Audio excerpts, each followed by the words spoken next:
Dans notre rubrique linguistique, je voudrais insister sur 2 points. Premièrement, l'emprunt à une autre langue. On n'emprunte jamais la totalité du champ sémantique de la langue en question, du mot en question emprunté. On n'emprunte que certains éléments. Donc, par conséquent, l'emprunt ne respecte pas la polysémie, ou pas nécessairement. Par exemple, quand l'anglais emprunte le mot temps, time, au français, il ne l'emploie pas dans le sens du temps qu'il fait. Il l'emprunte uniquement dans le temps qui passe. D'où l'existence pas de synonymes, mais de synonymes sémantiques, si on peut dire. Bon, enfin, peu importe. Et un autre cas intéressant, c'est le mot chance. Chance.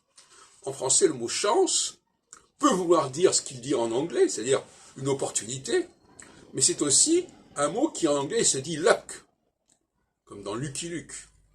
Et donc finalement, il y a 2 mots en anglais pour dire ce qu'en français on dit avec un seul mot, qui est le mot chance.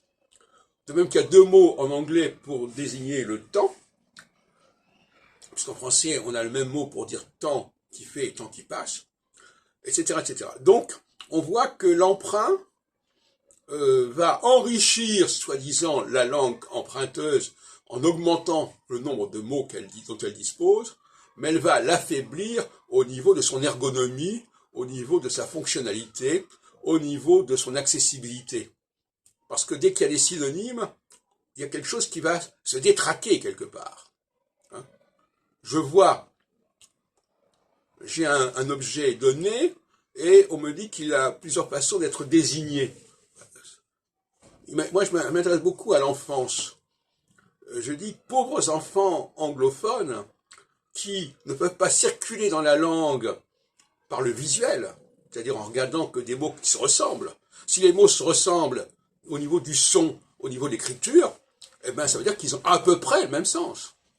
Maintenant, si on vous dit que 2 mots qui ne se ressemblent pas ont le même sens, on est dans l'audio, on n'est plus dans le visuel. On vous a dit que, vous avez entendu dire que, c'est pas du tout pareil.